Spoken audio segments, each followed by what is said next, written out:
Welcome back to the Single Barrel Sports Podcast, episode 18. We're here with a Masters special. We got a really awesome show for you tonight and a guest. My name is Deeb. My name is Scott. Let's get into it. Welcome back to the Single Barrel Sports Podcast. Watch some college football, have a couple beers, a couple bourbons. Nah, he's the GOAT. There's no debating that. Will not be nearly as good as the hype.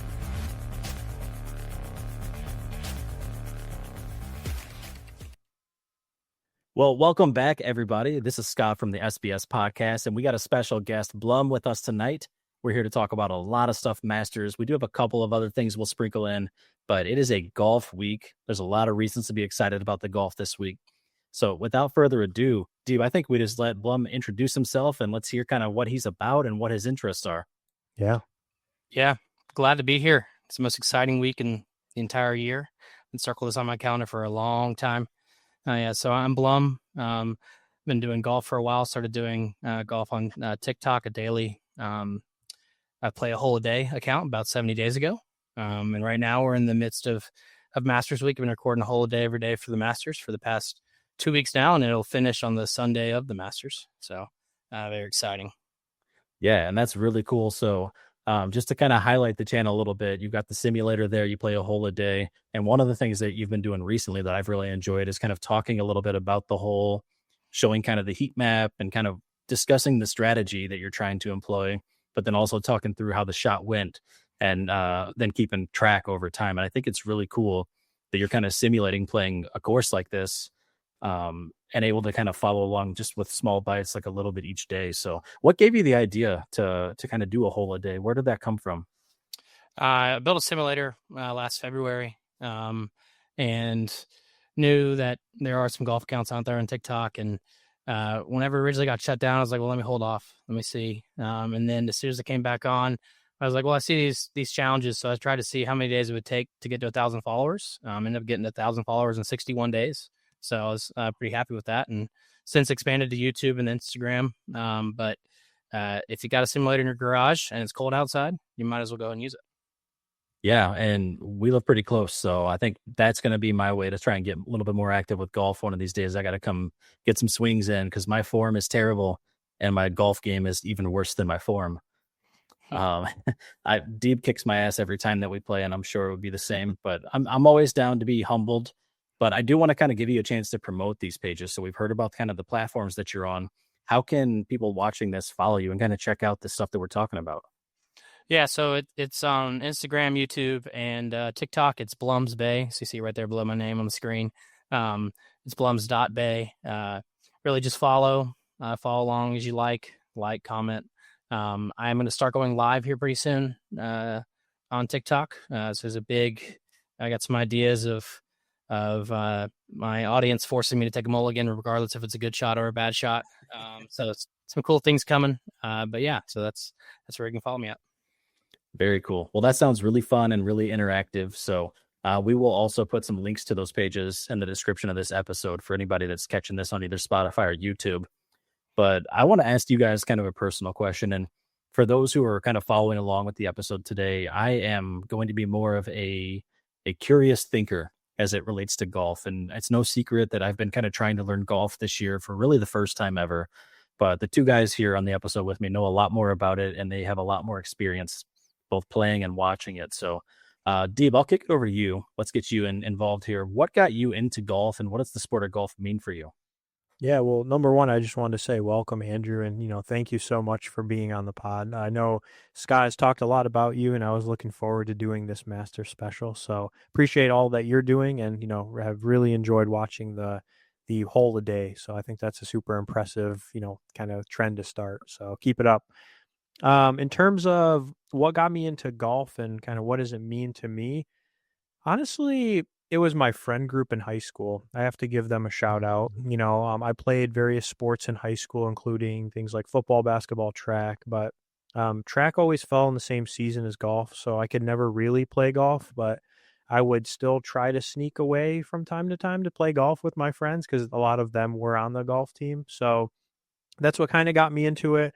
My brother also golfed, so he bought me a set of clubs, I think when I was like 16 or something, when I was in high school. So just kind of try to learn, from friends and family and that sort of thing. And then honestly, I really didn't play a whole lot like into college. So I kind of took more of a hiatus, just playing in like scrambles here and there. And I was really not a good golfer at all. Like, not like taking it seriously, but over the past 5 years, I, bought my own set, just kind of started upgrading, took some lessons, got into leagues, got into DraftKings fantasy leagues and that sort of thing, which I know you're now in. And I don't know, it just really kind of took a hold of like being a real serious hobby that I enjoy, and it really grew on me. So that's, I think, kind of where it started and where it's currently at. Yeah. Well, I can tell you when I first moved to Michigan and we kind of started hanging out a lot, I didn't recall you being super into golf at that initial stage, but Yeah. that has certainly shifted over the last several years here. And I mentioned earlier, but Deeb can regularly be seen kicking my ass, especially we usually play a scramble every summer with a bunch of our friends there, which I'm down to come back and do this year if I'm still invited. But let's take it over. Andrew, I want to hear from you because obviously I know from knowing you that golf is a very big part of your life. So what was it that got you into golf, and kind of what does the sport of golf mean to you? Wow, I could spend 20 minutes on that question, but I think it's awesome just the different ways people get into golf. It can start young or start like late in life. So, but I grew up on a golf course in small town South Carolina, and we had a old beater golf cart that the dad and I would drive out and play golf every evening. Have a little 5-hole loop. That time I had no idea what I was doing. But I remember enjoying the up and downs on the hill on the golf course, more on the golf cart than actually playing golf.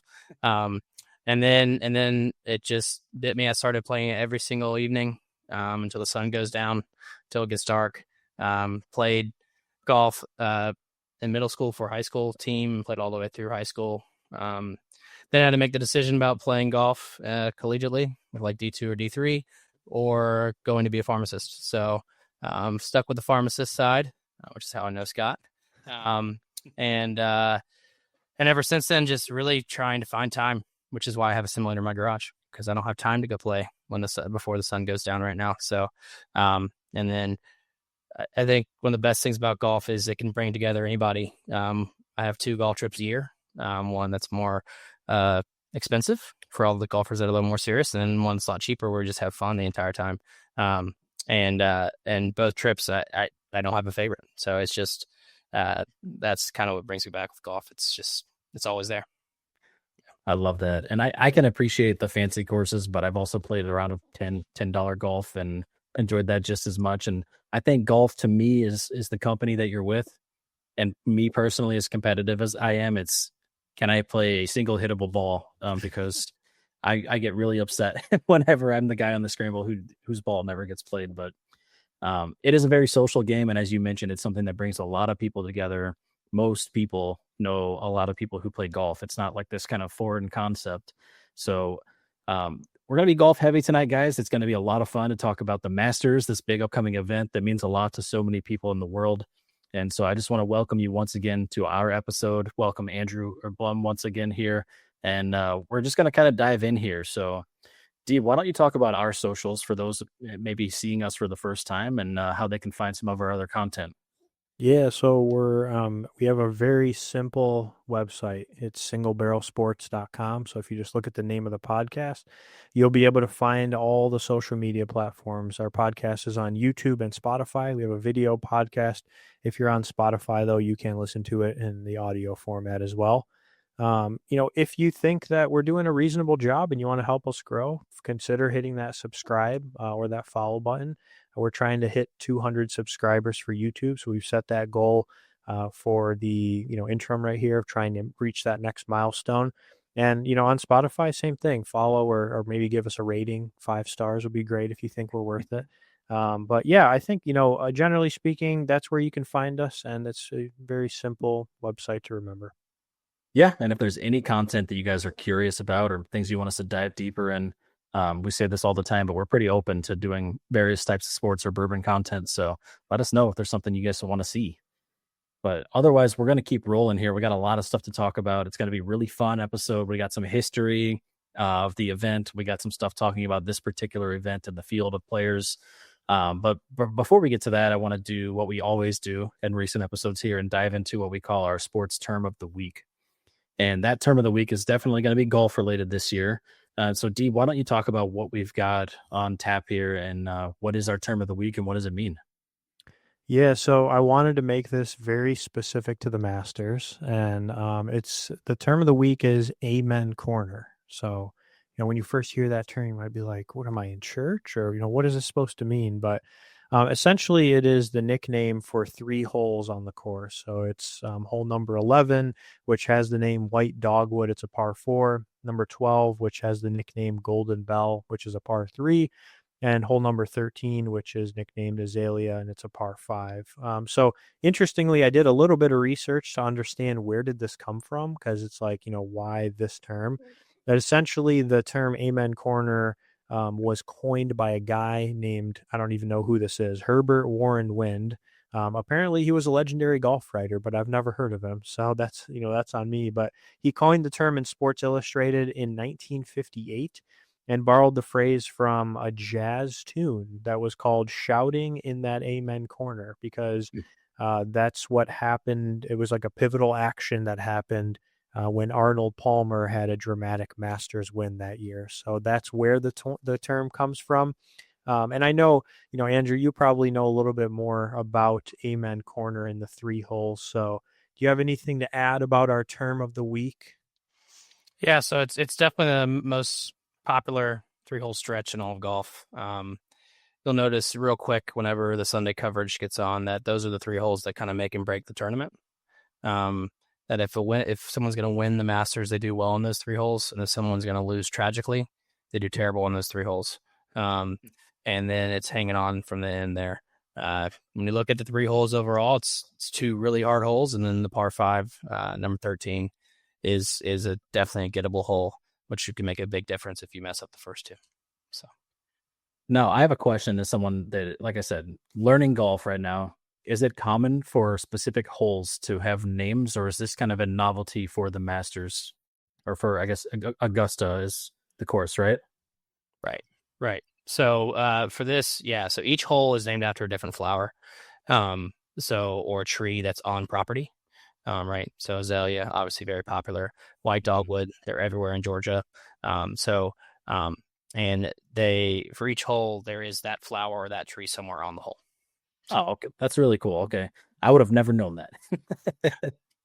Yeah, and that's the thing too. There's just so much history, which we're going to get into, but about this course. And it's like there's so many small details that, as maybe someone who's not as bought in, or maybe if you've never heard of the Masters or watched it, you may not know some of these details that are really ingrained in the course and the history. Yeah, it seems like there's loads of tradition, and I think that just is what makes it special. And I will be learning a lot tonight as well, and I'm really looking forward to that. But we did have a question that we wanted to ask about our sports term of the week here. So, Deeb, do you want to ask what the question is?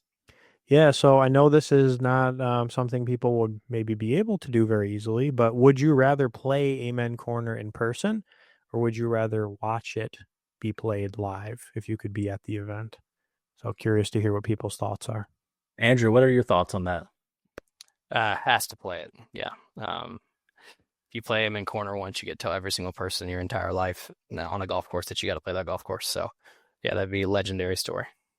Yeah. Listen, it would take me probably 12 strokes to get through White Dogwood, if not more, maybe probably more. But I would still choose to play it for that exact reason. I think there's something special about experiencing like the height of a particular competitive sport. Absolutely. Cool. Well, Deeb, you've mentioned history a little bit here, so let's dive in. Let's learn, because I know that the Masters is the biggest golf event of the year, and for many, the biggest or one of the top 5 sporting events in the whole year. But I don't know why. So let's dive into the history a little bit here. What can you tell us about the Masters event? And both of you will be teaching me a lot here. Yeah, so we got a nice little Masters history lesson where we're just kind of go over some, general concepts and things of people who maybe are not familiar or may not know this. A lot of this stuff, honestly, I learned as well. It's not like, I'm an expert and I had all these memorized. So The golf course was founded in Augusta, the Masters was founded in 1934. It was founded by a gentleman named Bobby Jones. He was a legendary amateur golfer, and Clifford Roberts. So those two individuals came together, and I think they developed what's now known as the Masters. The course that they play at is called Augusta National. So it's an Augusta National Golf Club in Augusta, Georgia. And the architect, I know some people are really into that, is Alistair McKenzie.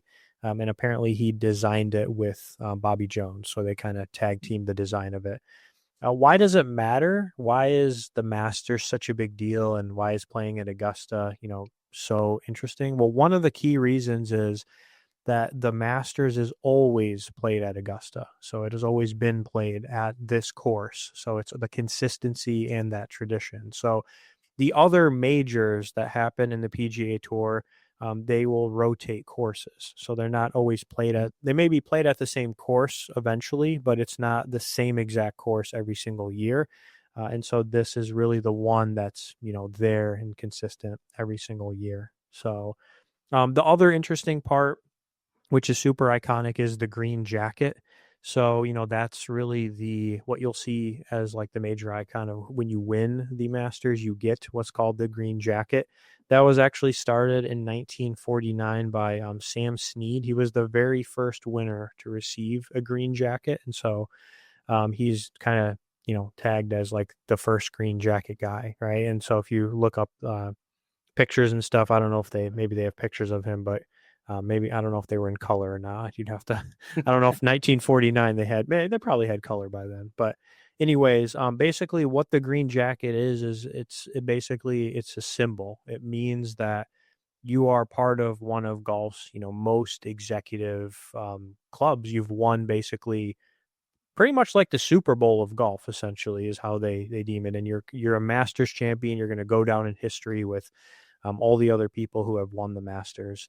The other interesting part is that the winner gets to keep the green jacket for 1 year, and then they have to return to the clubhouse, which I didn't actually know that. So I'm curious. Andrew, you can let me know what your thoughts are on this. So is it the jacket that they win, they have to return? Because like obviously when you see the people at like the dinner and all that stuff, like they have a green jacket. So I was kind of confused as to like, do they get another jacket and it's just the one that was won is passed along? That was a little bit confusing to me. Yeah, so they get to wear their green jacket outside of Augusta for a year. So you get to bring it home, keep it in the closet. Yeah. And then there's a winner's locker room that only the winners can be in, whether they're older and they're just there for the champions dinner, or whether they use that locker room throughout the tournament.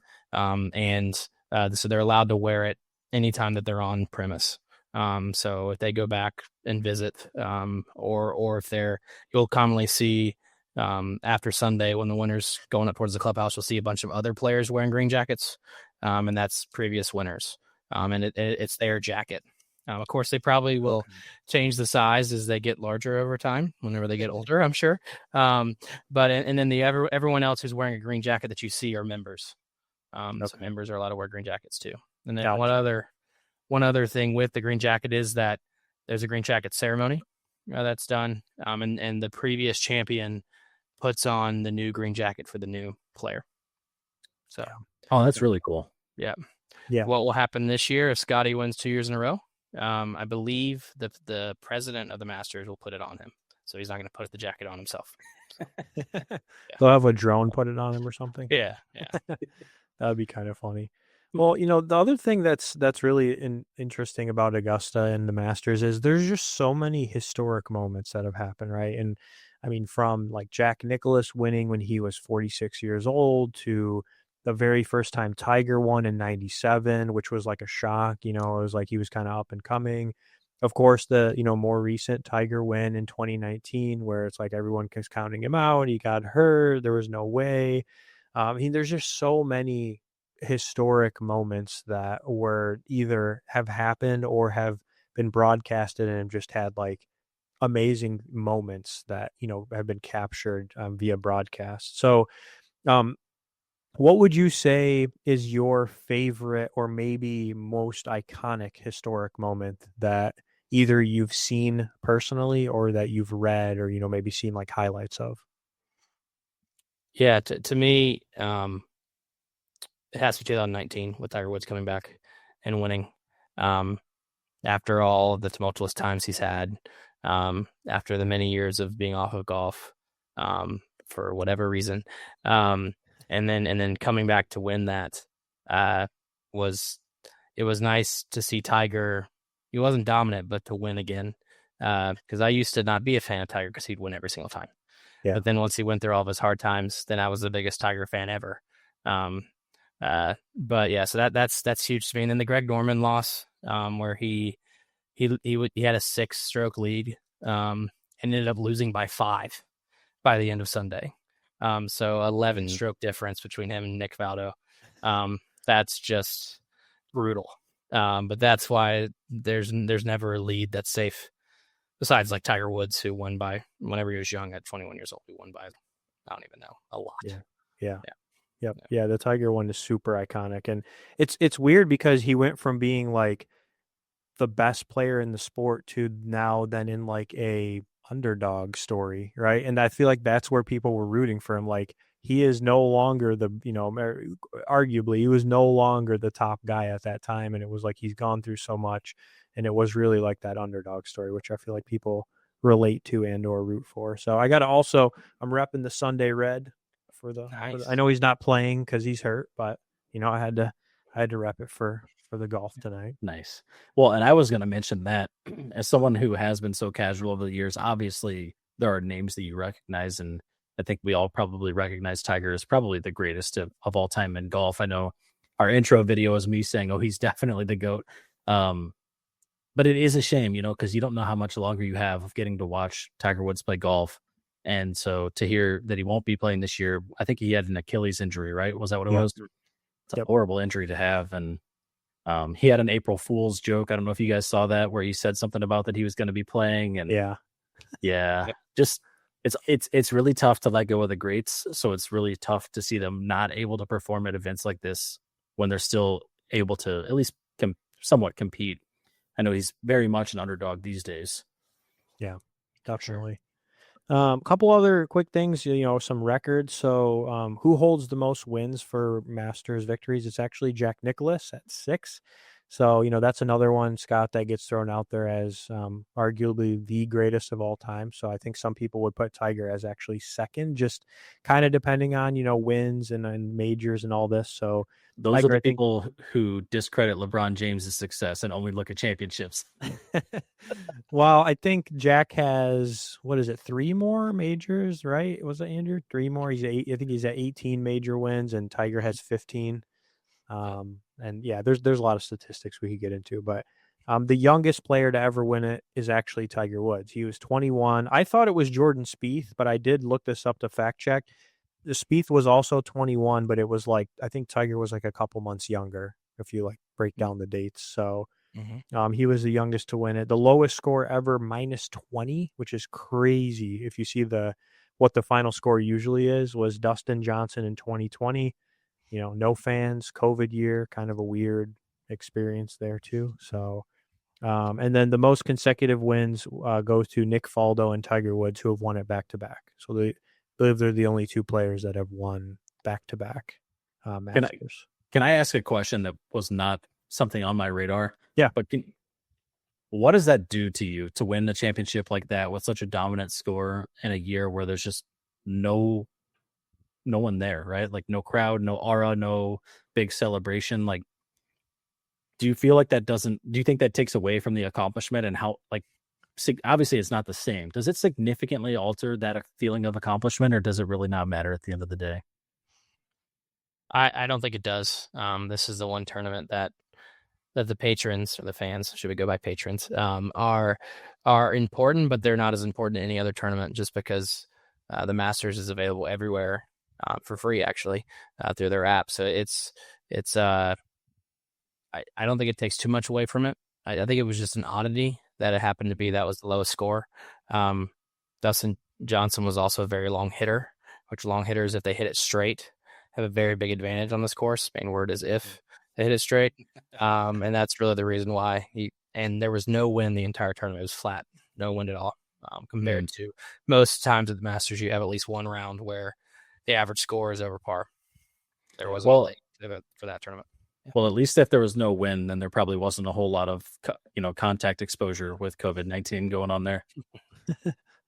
Yeah, I didn't actually watch it that year because I wasn't into golf and wasn't really into watching golf as much, but I've seen kind of pictures and stuff, and it's a little bit eerie. It is eerie to see like them playing and there's no fans, because a lot of the iconic pictures you see, usually do have the fans in there. So the last couple things that we want to talk about are, we'll just really go over, I think, a couple of these traditions that matter at the Masters. So we do have what's called the Champions Dinner, and I'm going to actually show a screenshot of this year's Champions Dinner. But Andrew, you want to talk a little bit about what is the Champions Dinner and why is it so important? Yeah, so every Tuesday night, the current champion from the year before gets to host a dinner for all the previous champions. So it's typically revolves around whatever their favorite foods are, except the fanciest version of that food. So this is Scotty's dinner here, which they're having actually tomorrow night on Tuesday. And cheeseburger sliders, firecracker shrimp, and then Papa Chef, which I'm pretty sure is his dad, as meatball and ravioli bites. And then Texas style chili. And then so we can talk, which one would you rather have, the wood-fired cowboy ribeye or a black and red fish for your main? Ooh, I'm a steak guy. I like salmon or I like fish, but I got to go with the steak.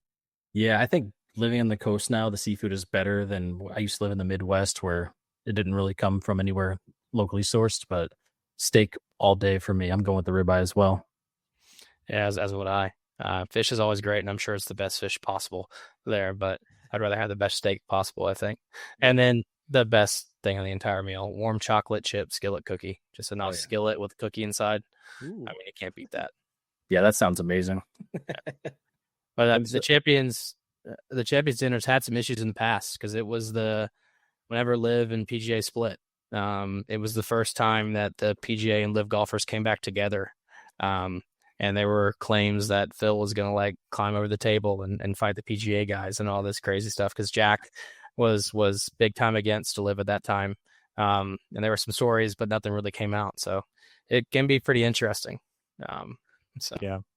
And that would be so cool if you think about it, just to be able to go back every year if you're a champion and just share that. It's a great networking event. You get a cool meal, I don't know. It's just you become part of a club, right? They pretty much make it so you're now part of that club. So I think that's a really cool tradition. They also do what's called the par 3 contest, which is on Wednesday before the tournament. So apparently no one has ever won both of them, right, in the same year. So, and Andrew, you said you're going to be, I know we're going to talk a little bit more about you attending the tournament this year, but this is one of the events you'll be attending? Yeah, I'm going there Wednesday. First time I've been since I was 15 years old. And very excited about the par 3 contest. It's really cool. It's all family focused. So you can pull it up on the Masters app on Wednesday and just watch all day long. It's very cool to get in the Masters mood. But the kids will all be in little caddy shaws out there, and it's really just a lot of fun, and they'll pull people out of the crowd to play. And now if you go to any golf course, really any resort golf course, they have a par 3 course. So this is a more common thing nowadays. Masters been doing it for a while, but now you see almost every golf course, whether it's Pinehurst or Bandon or wherever you may go, that has this par 3. So it's pretty cool. That's my kind of course because I cannot drive at all. So, but I also probably would do terrible at this course. Yeah. You can bring your wife and kids along. They'll help. The real interesting. Go ahead.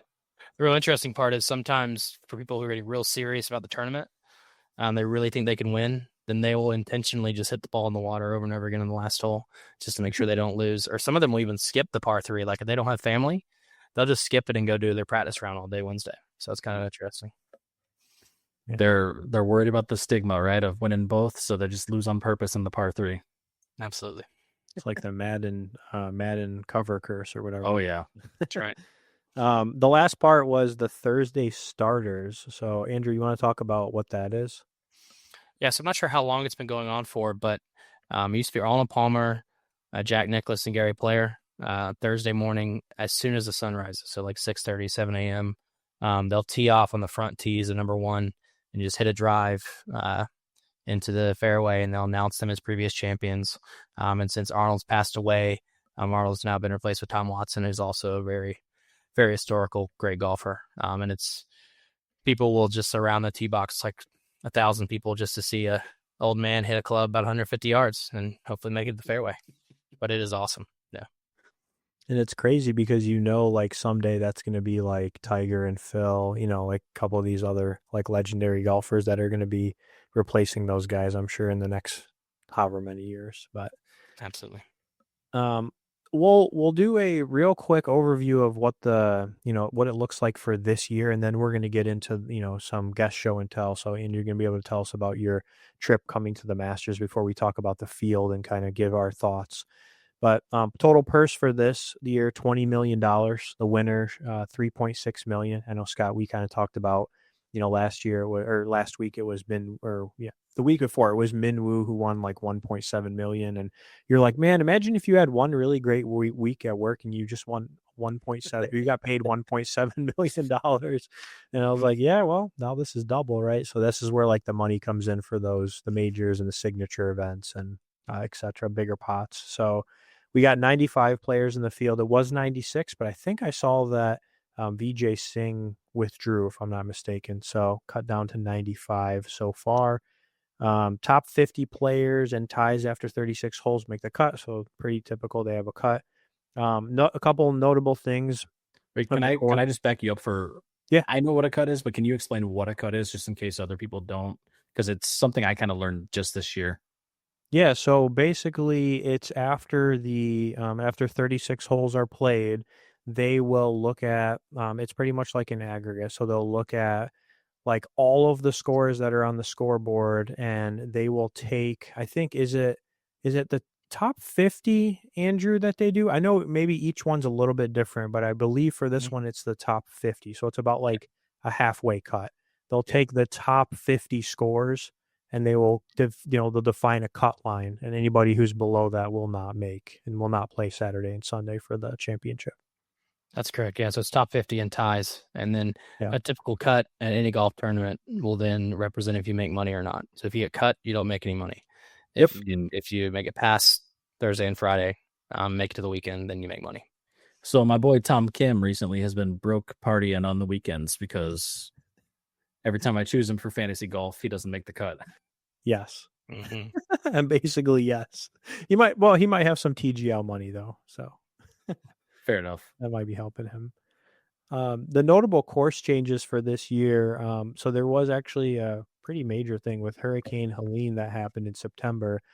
Significant damage to the course. So they had to have a lot of trees and reseeding. They had to fix a ton of greens, including the 16th green. So you're going to see a little bit of maybe minor things here and there. But the second hole, which is Pink Dogwood, and the 16th hole, Redbud, they both had the second hole had a lengthening of the par 5, so it's now 585 yards. And then the 16th hole, the green was reseeded and relayed because of the storm, and the overall layout though is pretty consistent. So nothing too significant. I would say probably the impact from the hurricane was more of maybe they had to kind of reshape and redo some things, but it's not that different of a course. I know some people were saying it's maybe had some more major renovations in the past, but Andrew, do you think there's any other major changes this year compared to previous?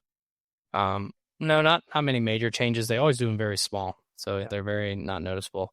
There was a really important tree back in the day named the Eisenhower tree that fell down in the mid 2000s. That was really important.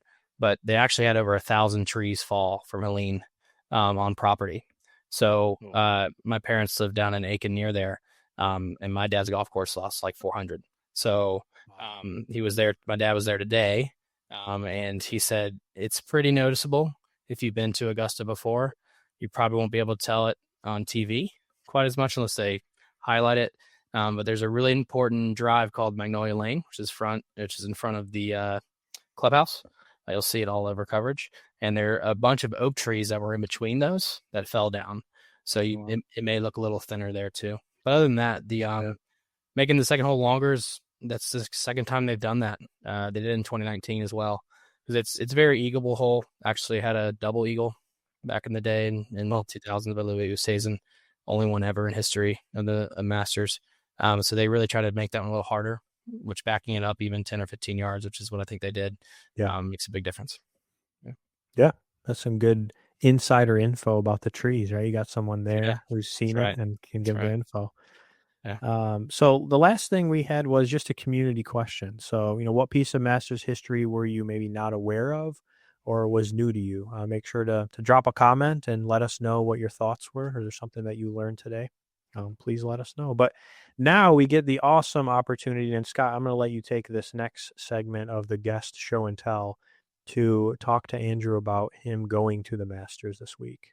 Yeah. So Andrew, I just want to kind of have a conversation with you about what this whole process has been like and what it's going to look like for you. And I've got some questions that I'll ask, but feel free to take this conversation wherever it goes. But kind of tell us about this week for you in particular. So you're going to the Masters. We've heard you'll be there Wednesday. Tell me about kind of what it means to you to go there and what you're looking forward to. And I think you're going to be there on Saturday as well. So kind of any insight you want to share about that and what you're looking forward to. Yeah, first I'll talk about how I got the tickets. It's impossible to get tickets. So there's a lottery that goes out every year. That you can apply for. I think it's sometime in the fall, maybe late summer, and where you just simply put in your name and your address and what days you want to go. So for the past 10 years, I literally send a text out to probably 30 of my friends from college and high school. Hey, sign up for the lottery. If you win, then can I go with you? Pretty much, because you get 4 tickets, right? So my college roommate got Wednesday tickets, and I thought I was just going Wednesday, which Wednesday's a great day, probably the best practice round ticket. And then my dad called me last month that he got an awesome offer for 2 tickets on Saturday and Sunday. So I actually took up the Saturday tickets. You'd think you'd want to do Sunday, but I think I'd rather be there Saturday. So really, really excited. And I can't wait. I'm driving down to bar night after work, so looking forward to it. So I do want to have a follow-up question on that. So you said you'd rather be there Saturday. Is it because of the kind of finality on Sunday that you want to kind of see it on TV so you get all the angles, or kind of explain maybe why you would prefer Saturday over Sunday? Yeah. So one big thing of the Masters is that you can't have a phone. So no phone, period. You can't put it in the quiet zone, turn it off, and then turn it back on. As soon as you walk through that gate, you're not allowed to have one. So on Sunday, if I was there and the tournament was close, I could really only watch 1 or 2 groups, right? And if I want to watch the 1 or 2 groups that are in it to win it, I'm going to be in a line of 20 people. To me, Sunday is one of those things that I'll always try to enjoy from home. And I would rather do that than be there. Now, if Sunday was the only ticket I had all week and I wasn't lucky enough to have 3 choices, then yeah, of course I'm going Sunday. But yeah, I was going to let my mom and dad go to Sunday. So, yeah. Oh, that's really cool. I'm learning a lot. First of all, I didn't even know there was a lottery until today. Mm-hmm. And so I think I did a little research right beforehand. So you said there was 4 tickets. But is that just for the practice rounds? I think I read it was just 2 tickets for the actual tournament, right? Yeah. So they've actually expanded it now. It used to be Monday the Masters through Sunday of the Masters, and Monday through Wednesday were the practice rounds. You get 4 tickets. Thursday through Sunday, you get 2 tickets apiece to win the lottery. But now they have the amateur women's Masters tournament as well on Saturday beforehand, and then they have drive, chip, and putt on Sunday, which is this really cool junior event where millions of juniors compete throughout America. And they start from the region, then state, then Western, then Eastern. And then eventually there's 12 winners in the entire world. And they then get to play at the Masters as a kid before the tournament starts, which is really, really cool. So that's sweet. Yeah. Dang. Okay. Well, there's a lot going on this week then, and you're going to be there in 2 very different days. So what are you looking forward to the most? Yeah, I'll tell you what I'm looking forward to the most whenever I'm there, and then on Sunday. So whenever I'm there, there's so many things. just whenever I went 15 years ago, imagine walking into just acres of land where you cannot find a dead piece of grass. Every single piece of grass, even if it's been trampled by humans all week long, is going to be green. And it's not painted. It's just naturally green, which just the imagery is what I'm really excited for. And then part of this deal as well of getting tickets is that if I go, then I have to buy merch for everyone that I asked originally. So that's a crazy stat. Scott, I don't know if you've heard of this before. They make $1 million an hour on merch. Yeah. Wow. Yeah, it's amazing. So and they've got people that will camp out at 5:30 instead of going to put their chair somewhere. They'll just rush to the merch tent, buy merch. It's insane. That's like me for a bourbon release. Yeah, it's imagine that, but way crazier. They have these little master gnomes that are yearly collectibles, and people go nuts for those things.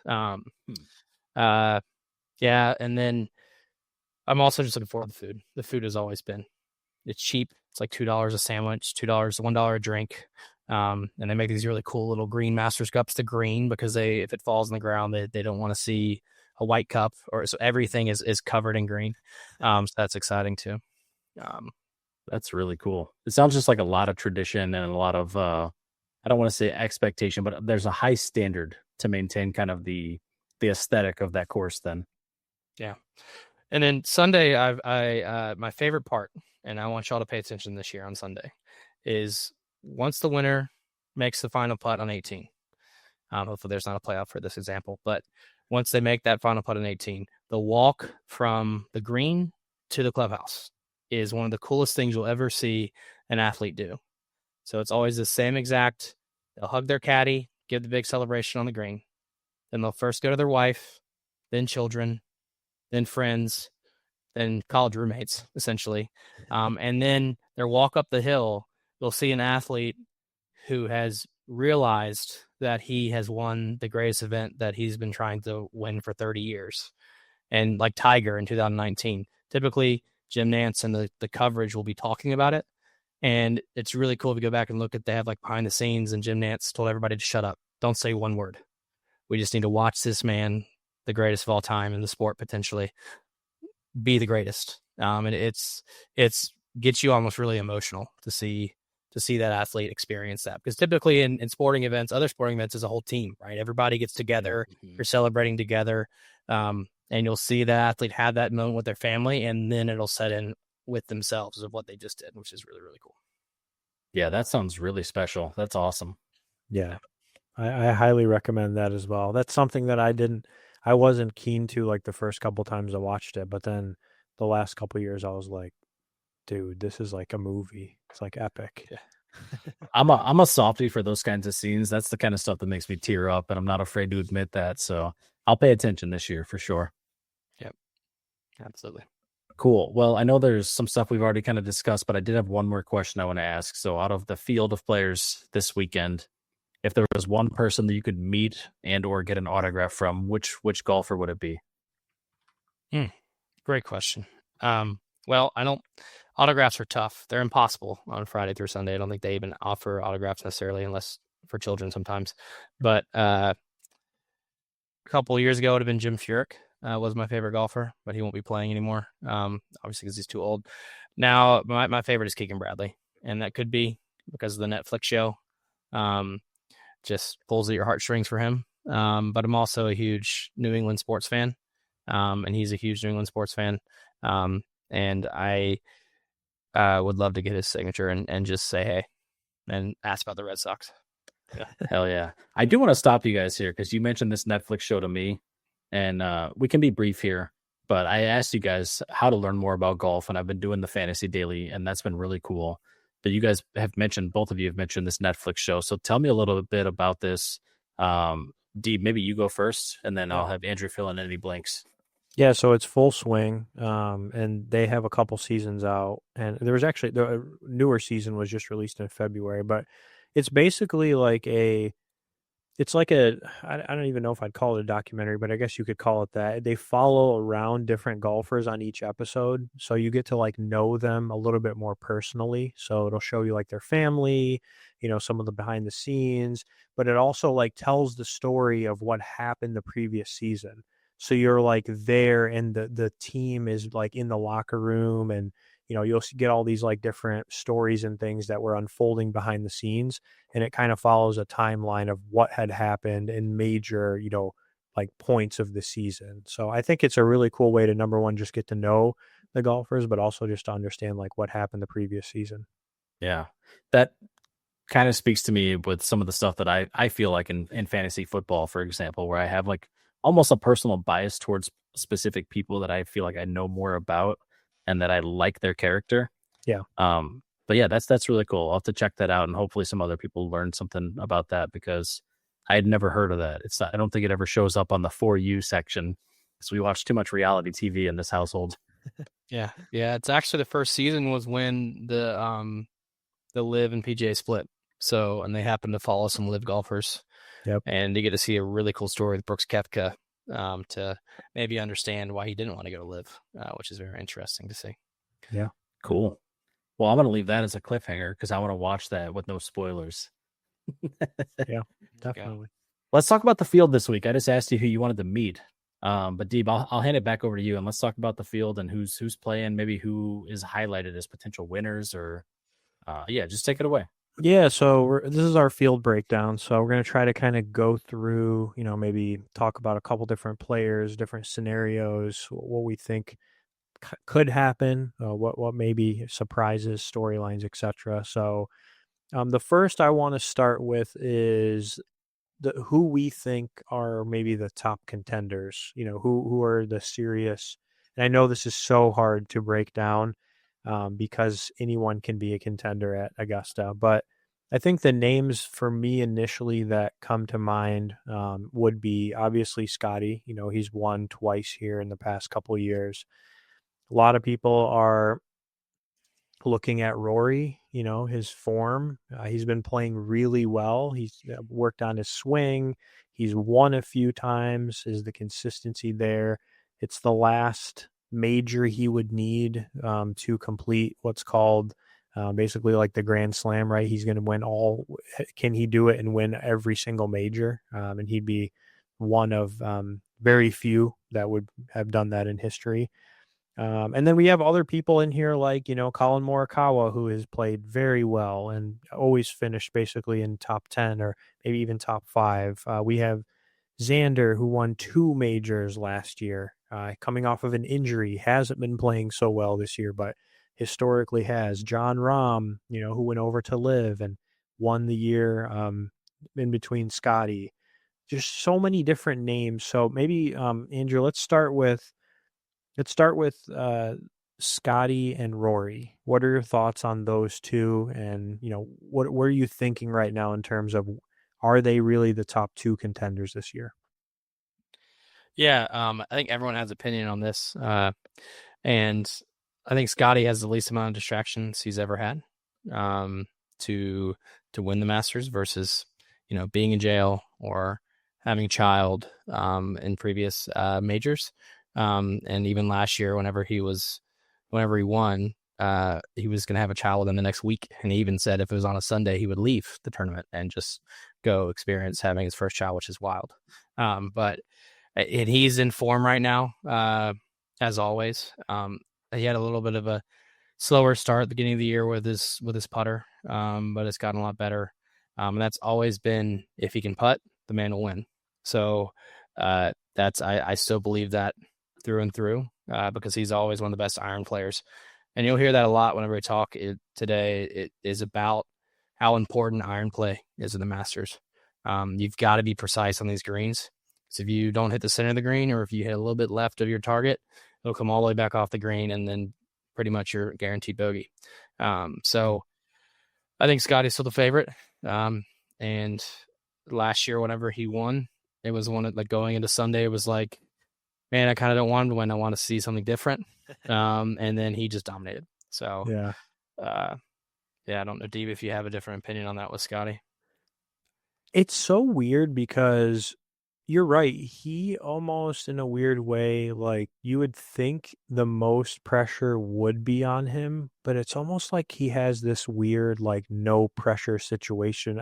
And maybe I'm not so much talking about from what you had mentioned, like the kids and the getting arrested thing. It's almost like the spotlight has been on Rory. I swear, like every year, because it's like the one major that's missing from his, trophy case, and it's like he needs it to get the Grand Slam and win all the majors. It's like Scotty's just like, oh yeah, he's like the world number one. He's great. He could go back to back. The course fits him. He plays this well. He's a great iron player. I don't know. It's very odd. It almost makes me think like, is Rory just doomed? Is it just like a mental thing? It has nothing to do with even if he's in form. It's that mental block of like getting over the hump.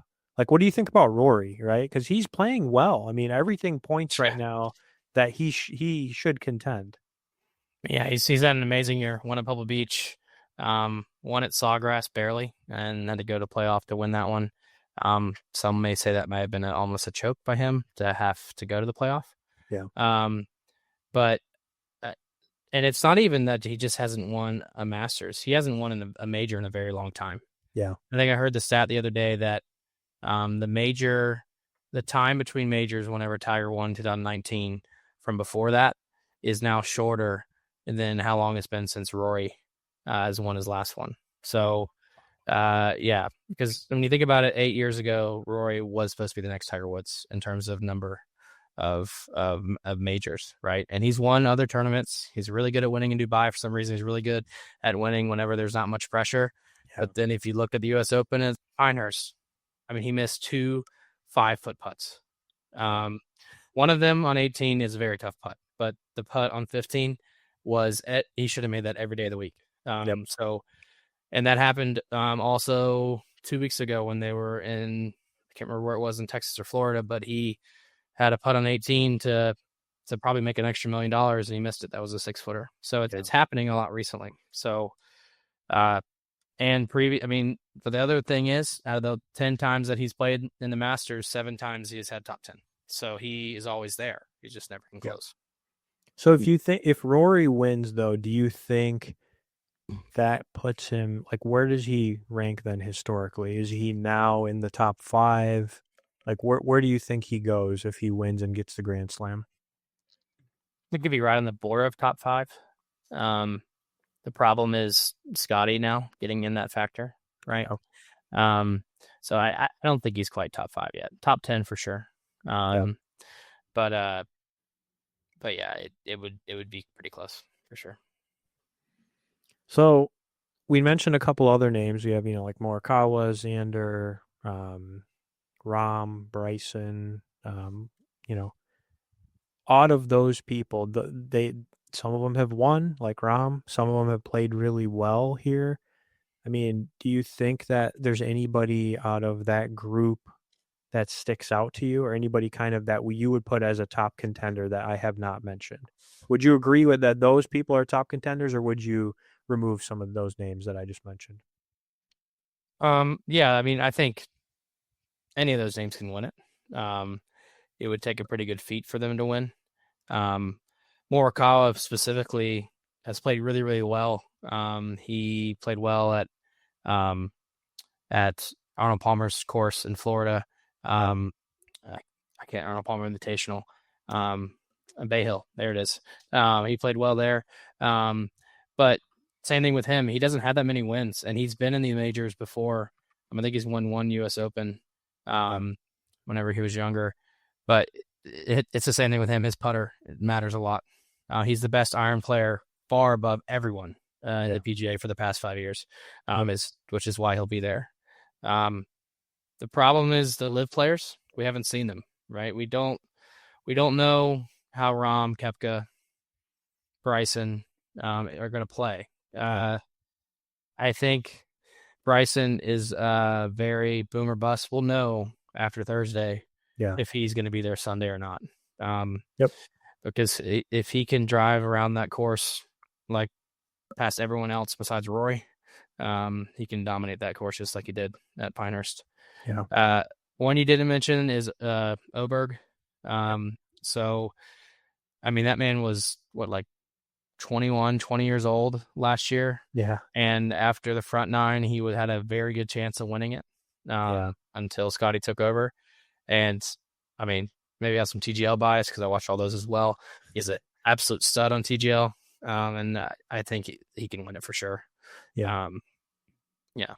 Which is crazy because it's only his second time playing here, which, Scott, for reference, like that is very crazy if you've never played this course before. Like last year was his debut and he got second.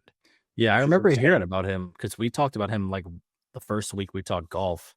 Yeah. I also have a bias against him because I chose him one week in fantasy and he did terrible. And the next week he won after I didn't choose him. Yeah. I mean, he's good. The 1 week I picked him, he withdrew. So I'm there with you. But then, yeah, that's what it was. I forgot he withdrew. Yeah. Yeah. The one that's interesting that I didn't really realize was Xander. I didn't realize he was hurt, and that's why he hasn't been playing as well. I was looking at like some of his statistics, and I mean, he's playing significantly worse than what he was at this time last year. So I'm like, part of me wants to say, like, I mean, does he pull it together all of a sudden, or is he just still kind of recovering and, maybe he's really not a threat? I don't know if you have any thoughts on Xander, but he's kind of an interesting one because he won 2 majors last year. Yeah. I mean, I think that was the story of someone getting hot really quick. He also won the Olympics, I believe, as well, or placed really highly in the Olympics. But I think he cut his hand, right hand, with a wine glass, something like that. Yeah. Which happened to a bunch. That happened to Scotty as well, but apparently it was a little worse for Xander. Yeah. And I just never seen him be truly super competitive on Sunday at the Masters. So he's still an amazing golfer, so it's still possible. But I'm not sure about this year. So. Yeah. What are your thoughts? So you mentioned the LIV players. Who do you think out of the LIV players is the biggest threat to win this year?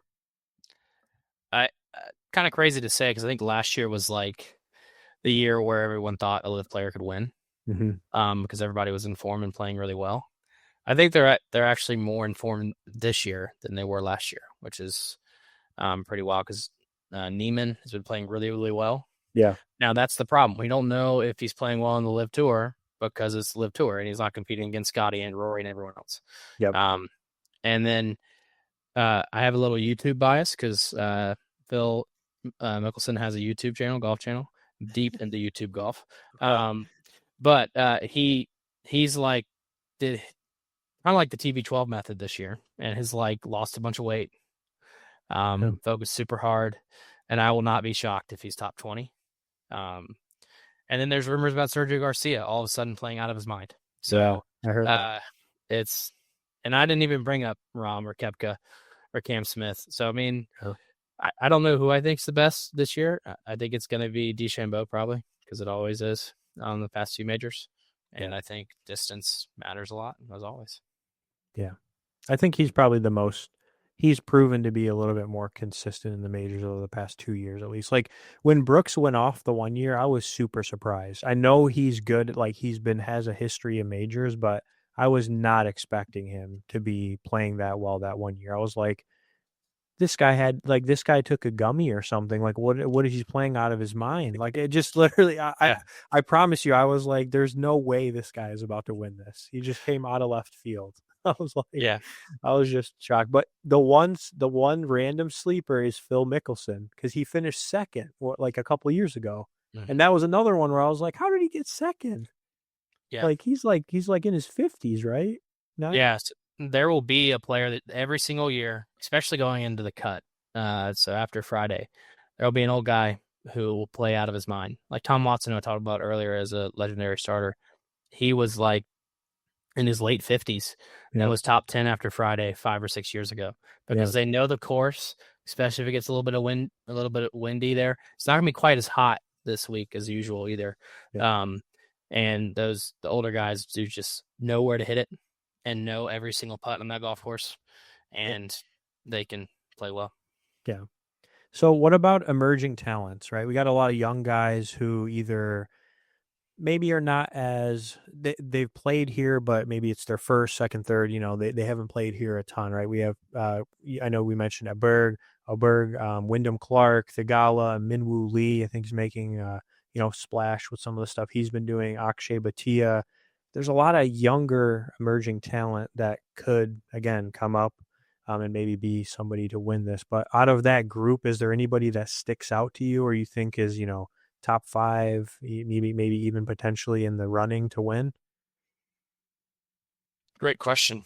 I think Oberg, as we talked about earlier, is by far the best chance. Yeah. The Thigala hype is so high. Sahith, and I feel like it always is very high for him.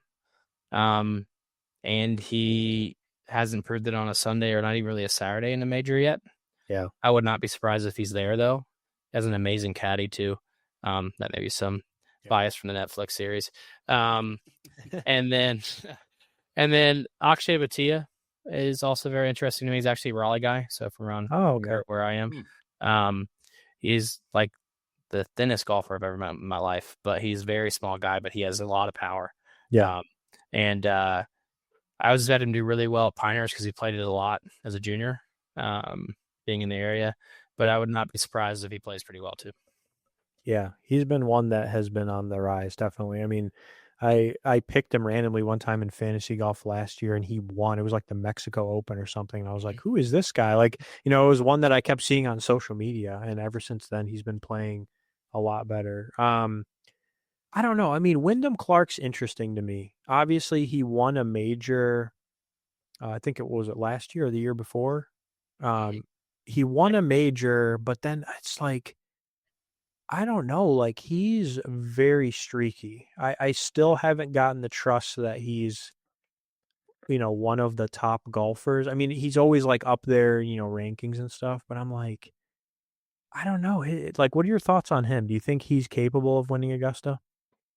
Yeah, I mean, anyone's capable, but he definitely one of those guys that the form coming in is very important. Yeah. So I think he won the U.S. Open at LAGC at the Los Angeles Golf Course. Yep. And then right after that, actually it was before that, he almost won the Players as well, but lipped like the worst lip out you could ever imagine. But he's self-admittedly a very mental golfer. And uses a lot of sports psychologists. He's the biggest fan of that. But if he's mentally not able to handle it, then physically it results in bad golf. So not saying that's what's going on right now, but I haven't seen him play really well. Yeah. One that I didn't mention in here, but I will just kind of put it on people's radar. One of the most important stats that I think I've seen at Augusta is the 150 to 200 yard range. So like if people are good at that range, generally speaking, they can do really well because that is where you're going to be at a lot of the times in terms of your approach on some of the longer, par 4, par 5s, etc. Sepp Straka has been playing out of his mind, and I think he's one of the top ranked players in that category from what I was looking up. So I think he's kind of one of those sneaky ones where I may have to put him on my like sleeper list. I don't know if other people would consider him a sleeper, if you would, but I think he's been playing really well, and he has the, some of the strengths to play well in that 150 to 200 yard range.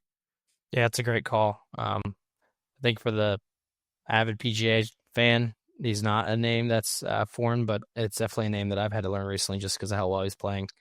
The other two lottery tickets that I would look out for is Shane Lowry.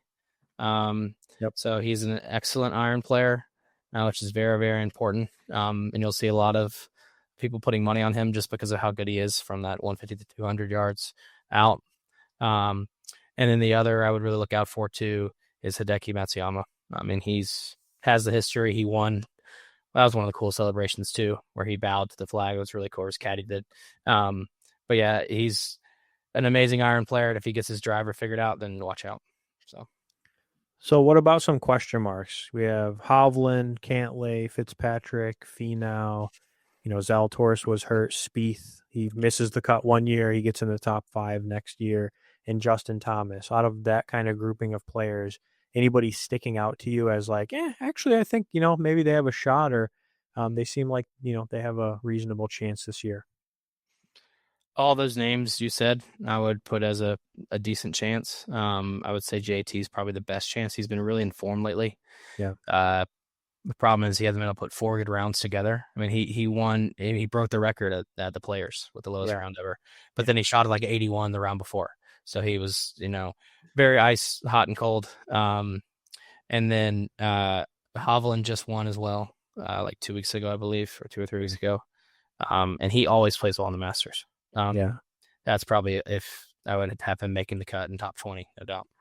Yeah, and he is such a great iron player too, and he's improved his short game. But yeah, he went through, I feel like kind of a streak where he was not playing well. He was struggling, and I think he was working on his swing and stuff like that. But my sneaky one out of that group is Zalatoris. He got hurt. He broke his back. He was kind of like up and coming, was playing super well at all the majors, got hurt, recovered. But I think, I think he placed second a couple of years back. So I think he's one of those ones that, he could really surprise people. So I'd keep an eye out on him. Yeah, I think last year he came fresh off the back surgery. Like his first tournament back was the Masters. Yeah, I think he played top really, 10. really well. Yeah. Yep. That's a tall task. Yeah, for sure. So then the last two groups we have are kind of the veterans and the amateurs, right? So veterans, we have, some of the ones we talked about: Mickelson, Keegan, Jason Day, Justin Rose, Adam Scott, Sergio. Anybody in there stick out to you, or is like, obviously any of them, I think, as we talked about, could make a run, but is there one person that sticks out of the veterans? Yeah, and one thing I want to clarify too, and even Scott, you may not know this, but so when you win the Masters, you're allowed to play every single year, no matter what, qualifying wise. So whenever you're out there, a lot of the players that do get cut, and that's why there's never a max number, right? 95 versus 96. I think Deeb earlier said that Vijay Singh backed out, so it went down. But and there will always be some of those older guys that play well. And the ones we're talking about now, I mean, some of them are previous champions, but I'm gonna have a bias. Keegan's been playing really well lately, and I hope he continues to play well. And he also got selected as the captain for the Ryder Cup. So if he wins the Masters, it'll be and he'll probably automatically be on the Ryder Cup team, which has never happened to have a player be the captain at the same time. Yeah, he's already said that he's not going to choose himself. Like, so Scott, there's the first 8 automatically get in, and then the last, I don't know, like 6 or 8 get chosen by the captain as captain's picks. And he's already announced that he's not going to, even if he's a top 15 golfer, he's not going to say that he's in that spot. But if he wins the Masters, he'll probably be in that spot, which would be really, really cool. Yeah. So I didn't know that you could automatically be in if you won before. Is that why Fred Couples is in? Mm-hmm. Yeah. Like, is he competitive anymore? I feel like every time I watch golf, they highlight him, but he's never really golfing that well. Maybe on the Champions League, which is like the older, like after the PGA Tour, but I feel like he's like so old now that he's not as competitive. Maybe like 5-10 years ago, I feel like he probably would have been a little more competitive.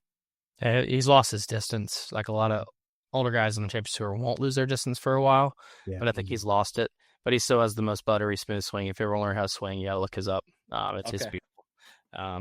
And it looks like he's just like casually walking down the street. Like it's the easiest looking swing you could ever imagine. So yeah. One name I didn't mention, which I remember us texting about this, was what is it, Angel Cabrera, or is that his name? Angel Cabrera is back. Yeah. And let's talk just for a second about that, right? Because he was in prison or jail or something. Yeah, he was in jail for 2.5 years, I believe. Because he was either assault or battery in South America, and then whatever country he was being accused of, he left that country and went to another country, and then that automatically got him put in jail for 2.5 years. But then on one of his first starts in the Champions Tour, so the Champions Tour is all the older players, he won last week. So that makes a couple of things interesting. He was always this is the first time he's been allowed to come back to the Champions dinner for like the past 4 years. So that'll be a fun Champions dinner. And then it'll be really interesting if he's like top 10 or 20, and the CBS broadcast is going to have to not talk about what's happened in his past, which will be very interesting. I have a question about the Champions dinner. Is that televised at all, or is it more of a private event? Very private. Okay. Yeah. Yeah. They'll should be. have like a picture after of They'll take a everyone. picture. Yeah. Nice. Well, it's funny because, let's say Cabrera and Scheffler somehow get paired, like they're both went to jail. So might have that in common, I guess. That's right. Maybe that's the only thing they have in common besides Yeah. playing golf. Yeah.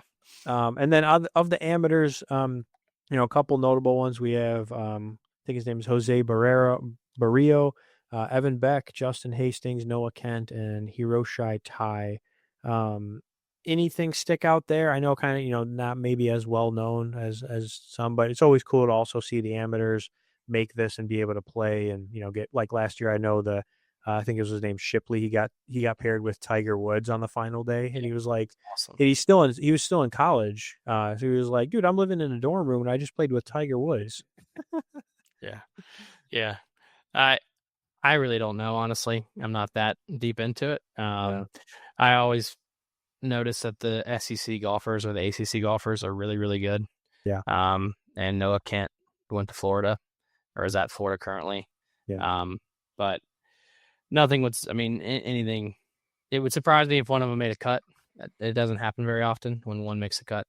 And the low amateur does get a trophy, and I believe a jacket as well. I'm not sure if they get the jacket or not. And the crazy thing is sometimes the low amateur is done on Friday, and then he gets to stay at the Masters until Sunday to get his trophy. So, I would go with the guy from Florida. Yeah, I think the only fun fact I had was Barrio is apparently he's coached by Sergio Garcia's father. So yeah, kind of an interesting piece where Sergio is going to be playing and he's coached by his father. So I thought that was a fun fact. I think he's from Spain, if I'm not mistaken. So that makes sense. All right. So, we covered the field breakdown. We're going to do a little bit more with the tiering that we'll do in a second, but I think it's time to move on to the halftime pour, right, Scott? So you want to take us into that? Yeah. So everyone's familiar with the halftime pour. It's a moment for us to kind of sip on some bourbon, talk about what we're sipping on, and then we usually have some questions that we ask. Usually it's one. Tonight I'm going to have two, but I do think that we should try and be short-winded with our answers to this. So first, Andrew, why don't you tell us what you're sipping on tonight as our guest of honor? Yeah, so I'm not a huge whiskey fan as much as y'all are. Typically what I get are gifts. I don't buy for myself. So I'm gonna try to show up, see what's here. It's Woodford. It's the proprietary batch. And it's pretty good. One of my buddies got to go out there late last year, and he has like an unhealthy habit. And he got me some. So yeah. Nice. Hell yeah. D, what are you sipping on? So I just opened this for the special tonight, and hopefully some of you recognize the bottle. Yep. But I am sipping on the little horse there, the Blantons from Buffalo Trace. What letter? N. Which one? I don't know. How do you know? I don't either. I always have to Google it. I was like, it says N. I don't know. That's all it says. For reference, for those listening, you mean the horse guy? Yeah. Go ahead and talk about the letters. I was just going to say, yeah, I mean, each top has a different horse pose and a different letter. And if you collect them all, it spells Blantons. And I think you can actually send them in, right? If you send them all in and you have each of the different N's, which is why I asked which one, because it's two different poses for the letter N. Yeah. They'll actually put it onto a barrel stave and then mail it to you. So you have a barrel stave with all of the Blanton's toppers on it, which is really cool looking. Yeah. Yep. But yeah, I just picked it because I wanted to open something special for the Masters. And it's kind of shaped like a golf ball at the bottom, There we go. All right. What about let's you, get Scott? into our... Oh, yeah, I guess I should say what I'm drinking too. I'm drinking my barrel. This is the one I've had a few times on here. Any barrel bourbon is delicious. This is the batch 34. And yeah, it's tasting just as good as always. But I do want to quickly kind of get into some questions here. I think both of these are cool. But if you were gifted an all expenses trip to Augusta, but the catch is you have to caddy for somebody from this year's field, who would you caddy for and why? Deeb, I'll go to you first. I think I would caddy for Rory. Because I just want to talk to him and be like, tell me what's going on mentally, buddy. Be his hype man. I like that. Yeah, like can I get you through this? That would be who I'd pick. Blum, who are you going to caddy for? Probably John Rahm. He used to be a very well guarded player, and you would not say anything and seem like a very angry human being at all times, even if he's playing well. But then with YouTube golf, I realized just how down to earth and cool of a guy he is. Like he did like a 12 beer challenge with Bob Does Sports and just like went out there and had fun. Or no, it was tacos. He ate 12 tacos during 9 holes and just like cool stuff like that.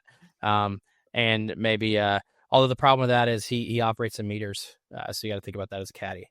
So I cannot translate from yards to meters. So maybe I should change my choice. But yeah, that's who I'd go with. Yeah. I would choose Tom Kim. I'm not giving up on him. He's been bad to me lately, but this could be his weekend. Yeah. It's a little less pressure than normal because it used to be that if he didn't win a major, then he'd have to go back and serve in South Korea.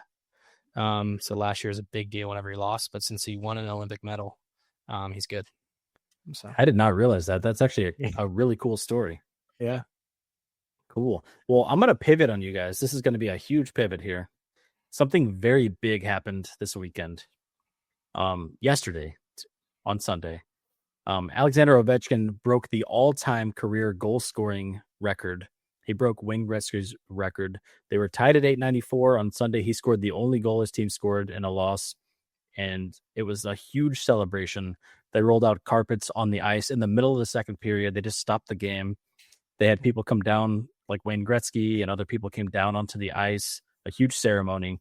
It was a big accomplishment. It's something I never expected to see in my life. So if you, let's say you were Alex Ovechkin, what bourbon would you use to kind of celebrate breaking such a massive milestone?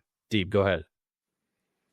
I was trying to think if there was a Russian tie, but I feel like it's got to be Pappy Van Winkle, right? It's like the king of all kings of bourbon, right? The hardest to find, the craziest price. Which year would you choose? Probably the 20 or 23 because, he's played for 20 years. It's his 20th season. That's a really good choice. Yep. There you go. Andrew, what about you? I'm going to say something a little wild. I would just do standard Jack Daniels. Really? Reason why is I just saw it on social media that after he won, he was just chugging Coors Light. And just like, he just seems like a very simple man. I mean, the real answer probably would be some form of vodka, but I don't have it right now. Yep. So I'm just going to go with the most basic drink to get him as drunk as he wants to be. Yeah. Yeah. I think you're onto something there. And vodka would definitely be his choice, I would think. But you're right.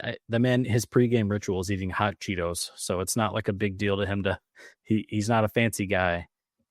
Since you chose Pappy's, I would probably say William LaRue Weller. That's a big one up there that I think is better than, maybe better than Pappy's, in my opinion. It's very close. It's hard to say. It's better than Pappy 15, probably not better than 20. Yeah. So that would be mine. Okay. Sounds good. So we're going to move into the special segment now, which is going to kind of challenge us a little bit. You saw this last week. It's going to be a special edition of Tiers List. So, Scott, do you want to pull up the tiers list and we can do our Masters special? I sure will. Maybe more of a rapid fire here since we already talked a little bit about the field. Yeah, I want you guys to just not think too much about this, but we've already talked about the field. So tell me how you would tier the golfers for this weekend's event. And let me try and get this right because this is a mess right now. Does that look normal? Yeah, can you X out of that little thing on the right? Yeah, I probably should do that, huh? H&R Block ad. I mean, there's always going to be ads, but it's like a little video. There we go. Let me try and... I think that looks good. Is this good? Yeah. Gonna work. Cool. All right, so I'm going to have you guys kind of take turns. We're going to rank the golfers, and it's going to be basically like who you think has the best shot this weekend. S is the top tier, F is the bottom, and you need at least one golfer in every tier. And so we'll start here. I think on the left here is it Brooks Koepka? Is that right? Andrew, where would you put him?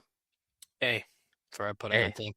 Okay. And just for reference, when we get later down the road, left is higher than right. So if we have multiple A's, the farthest left A would be our best A golfer. Sweet. Cool. Cam Smith, Deeb? I'm going to put him at a B. I feel like he has potential, but he hasn't really been showing it. Okay. Sticking with the theme here, Cam Young, Andrew. I put him on a B. Do I need to tell you where I compare to Cam Smith? Yeah, just say left or right. Smith. Left. All right. Cool. JT, Deeb. Who I would also put him at a B, and I'd probably put him above Cam Young. So number 1 in the B category right now. Okay. How do you feel about that, Blum? Yeah, I agree with where he put him. I'd probably put Cam Smith at a C, but yeah, That's fair. But I agree with that. That's good. Okay. What about Oberg, Deeb? Oh, it's going to be Andrew. It's my turn. Oh, Andrew, I'm sorry. You're good. Man, I would put him to the left of Brooks Koepka. Okay. I like it. Hold on. That's loud. Technical difficulty. All right. What about McNeely? I'm going to give him a C right now. I think this may be his debut, so I don't really know. He's a good player, but I just don't know how he's going to play the course yet. Yeah, I would agree with that. What about McElroy? We talked a lot about him tonight. Andrew, what do you think? B and S. Yep. My brain says S. My heart says A. I got another probably S here, especially since both of his initials are that. But got the mug shot here. Scotty Scheffler. Where at, Deeb? He's got to be number 1 in S right now. Okay. Yeah.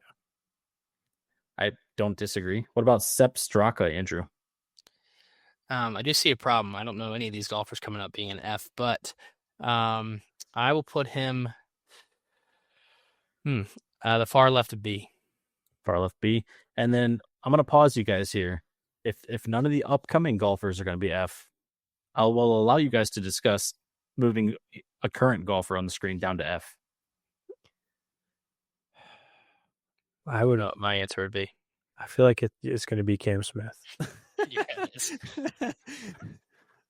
I'm okay with it. I'm okay with it until he proves something. Until he proves that he can do something, I'm okay with him being an F. Did I get this right, or is that McNeely? Yeah, no, that's great call. You did a great job. Yep, good. Okay, now we got Shane Lowry. Where are we putting him? Whose turn is it? Deeb's? Yeah. Man, I'd also put him at. I want to say top of B. Very first, like the very first one. Okay. I don't know. I mean, he's kind of like a B plus. A minus. I don't know. Fair enough. Andrew, what about Tommy Fleetwood? We didn't talk about him at all today. Yeah. He's very much always top 20 in everything he does. So I would put him between Sepp Straka and JT, which would be in the middle. Right in the middle, yeah. There we go. Yep. Got it. Perfect. And then we got Hovland. Deeb. This one's tough. I'm going to put him at I want to say between Fleetwood and JT on the B. Is that right? So, here? Yep. Nope. Wait, right. Right. One more. To the right again? Yeah. My bad. Sorry. I don't hear voices as well as you guys do. We should have eliminated this here. Lots of should have been just SACF. All right. This might be a different one. Will Zalatoris. Where we got Zalatoris at? Zalatoris. Sorry. Zalatoris. You're good. Definitely put him in the C or F. Let me think. I know we just talked about him doing well last year, but I haven't heard anything from him until that point. Just put him to the right of the guy in C, Maverick. Got it. Yeah. Two more here. Wyndham Clark. That was one we just spoke about as well. I'm going to put him in a C. Where at? I'll put him number 1 in the C, though. Okay. And then lastly, we have Xander. Where are we going with Xander? As an A to the right of Brooks Koepka, so far right. Okay. You guys happy with that? We agree? I think it looks pretty good. It's pretty damn symmetrical. It's very hard to because it's like, we're talking about are their chances to win the Masters, I guess, right? Like as Mhm. golfers, maybe I would rank them a little bit differently, like move a couple people here and there, but I like this for chances to win the Masters. Okay. Andrew, you agree? Yeah, I like everything on there. Only when I'm looking at it now, I'm just like, I know what the stats tell me, but I just Shane Lowry as the front of those Bs in front of all those guys. I'm like, I don't know about that anymore. But other than that, I like it all. So you think he would be lower on the B? I put him in front of Cam Young and behind JT. Is what I'm thinking. Okay. Yeah. Okay. That's fair. All right. Well, what we'll do is we can we'll post a screenshot of this, kind of like what we did last week, and then we can post the link. So, those of you that are out there, comment, let us know what your thoughts are. Did we get it right? Would you change something? And if you want to make your own version of this, you can also create your own Masters tier list. Yeah. Now let's move into our single barrel picks, and we're going to do some rapid fire stuff here. So just first thing that comes to mind here, but I'm going to name off some golfing categories here. And then we obviously got to talk about the NCAA National Championship as well. So I'm going to golf to you guys. Who are your top 3 players for the weekend? Andrew, you can go first. Bryson, Scotty, Rory. Okay. In that order, you think Bryson's going to win? Oh, I thought we're just doing, yeah. No. No order required. Just curious. Yeah. No. Scotty, Bryson, then Rory would be my in that order. Okay. Yeah. Deeb, what about you? Scotty, Sepp Straka. Okay, Straka. Nice. I'm going to go with the crazy one. And Morikawa. Okay. What about who's going to lead in the first round? Top 3 people. Andrew. Yeah, Hovland, Neiman, and we'll go Scotty. Okay. And Deeb, what about you? I think Aberg's on there. Okay. I think Will Zalatoris. Wow. Okay. And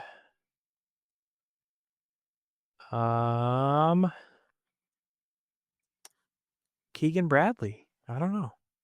Trying to pull randoms out, that maybe you wouldn't expect. Well, I'm going to give you your chance for randoms right now, because who are your top 3 sleepers? Maybe people are sleeping on Andrew. Phil Mickelson. Okay.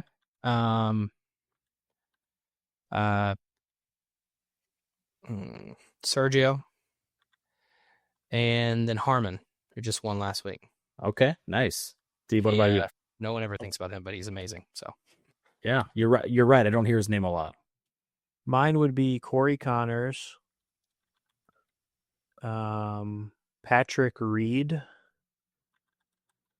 and I was also going to say Phil Mickelson. Okay. Hell yeah.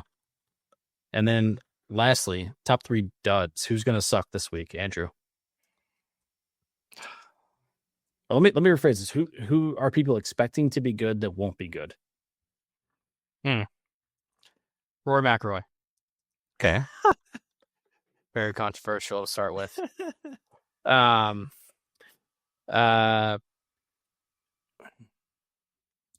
Rahm. Okay. And Morikawa. Okay. Deeb, what about you? Mine are going to be Xander. Okay. I'm gonna take one there. See what happens. I also think Bryson.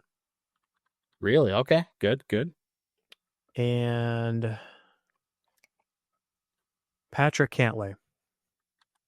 The hate for Patrick Cantlay. That's big. All right, boys. I'm going to move us to college basketball. It's a big pivot here, but we are literally recording on Monday. None of us have had access to our phone since we started, and the national championship game started right when we started the podcast. Who is going to win the national championship tonight? Andrew, go ahead. This is a great question. I've been following this along. My best friend's a huge Duke fan, so just went through that failure. But I still think Houston's got the better defense. I think Florida's got the better offense. And typically defense wins championships, at least in football. But I'm going to go with Florida. I think, Okay. yeah, really, really roller coaster ride there. You definitely took me on a loop there, yeah. I think their point guard from Florida is just out of this world, and that they may be down big or a little late in the game, and he can just, I've seen him just run straight to the 3-point line, hit his spot, turn around, make it every time. So yeah, that's what I'm going with. Deeb, you don't get a choice because at the beginning of this tournament, you chose Houston. Yep. And I don't get a choice because at the beginning of this tournament, I chose Florida. So you and I were head to head for the whole tournament. We just didn't know it until tonight. Yeah, that's kind of crazy. That is pretty crazy. Wild. Yeah, silver lining. All right. Well, we got one more segment that's massively popular, and we're going to try and do it. It's always quick. It's called the 2-minute warning. And we obviously had a lot of content tonight, but we can't skip out on the 2-minute warning. And tonight, our questions are all going to be for you, Andrew, as our guest of honor here. Ready. So let me just make sure I've got my questions in front of me, and then I can start this. Deeb, you can go ahead and ask the first one, and these are mostly golf related. So go ahead and go. Yeah, Masters Edition. Win by 12 strokes at age 21, like Tiger in 97, or pull off a miracle comeback like Tiger in 2019. What are you picking? Miracle comeback. All right, that's commendable. Yeah, no, that's fair. Play hole 12 Golden Bell, iconic par 3, or play hole 13 Azalea with the risk reward being a par 5. Which one would you prefer to play? Has to be 12. If you watch my series on TikTok, I can't hit it right to left. I can only hit it left to right. And that would be trouble for 13. So going to have to go 12, most popular par 3 in the world. I'm more of a par 5 guy, but I appreciate the par 3s. Watch the Masters Sunday live or on the couch at home, which I feel like you kind of answered a little bit, right? Couch at home, no doubt. Deeb, what would your answer be since he's already answered that one? Hearing the logistics of what he said, I agree. I probably want to do it at home. I think that makes sense. Yeah. Okay. Andrew, would you rather watch Tiger versus Phil in their prime live or watch Jack Nicklaus versus Arnold Palmer live? Tiger versus Phil. They hated each other more. Okay. All right. Eat a Southern Barbecue Champions dinner or try Hideki's Sushi and Wagyu dinner. Hideki's meal. That sounds out of this world amazing, and I can enjoy barbecue in other places. Would you rather have a lifetime invitation to play in the Masters or play one time but finish in the top 10? Lifetime invitation. Oh, that'd be so cool. That would be amazing. And then last one here, chicken salad sandwich or pimento cheese sandwich? Chicken salad sandwich. Pimento cheese is great, but the OG chicken salad on a golf course is the best. Okay. All right. And that was the 2-minute warning. Well, thanks, Andrew, for being such a good sport. I know we kind of drilled you with questions. Usually we're going back and forth to each other, but I think it's great to hear from you and your takes on the Masters edition. So we are to the last call, which, if you've watched the show or have seen this before, it's just like at the bar. It's time for us to kick everyone out and say goodbye. So we want to just leave you with a few words before we leave. So I'll start with you, Scott. Yeah, well, this was a very informative show for me and hopefully for many others out there. So I just want to thank the two of you for sharing golf knowledge, both with the players of current and also with the history and traditions of the Masters. And just thank you for those who are listening along. And really, we just appreciate everybody. I know we try to cover all sports, which can be quite challenging because not everybody likes every sport, but we're doing our best to try and highlight the biggest events in sports every week. So thanks for riding along with us, and I hope you guys enjoy it, and I hope you guys watch the Masters this weekend. Andrew? Yeah, I just want to say thank you. I've been enjoying y'all's podcast since the beginning. Thank you for having me on today. There's nothing more I love than talking about golf. It'd be a pleasure to come on for the other majors. I look forward to, Scott, you working through the Netflix documentary and knowing more about golf than us next time we talk. And I cannot wait to enjoy this week. Go to the Masters and then enjoy that Sunday on the couch. Nothing better. Well, I want to say thank you, Andrew, for joining us. It's really awesome. Like I said, heard a lot about you from Scott, and that everything he said was true. You're truly a golf guru, and I appreciate you coming on and sharing your thoughts, history, all that sort of stuff. And it is really cool, honestly, that you're going to the Masters. I thought that was a really nice touch to be able to hear from somebody who's going, to the actual event that we're talking about. So I hope you have a blast. I know, we won't be able to reach you by phone. So maybe send us some picture, or, well, you can't. Send us some text afterwards, or in between if you can when you're not there. And real quick, I need to sneak in one last sleeper that I forgot. Daniel Berger. I just wanted to mention that before we leave. That's the other sleeper that I had on my list, which I couldn't think of. So, yeah. Other than that, we're signing out.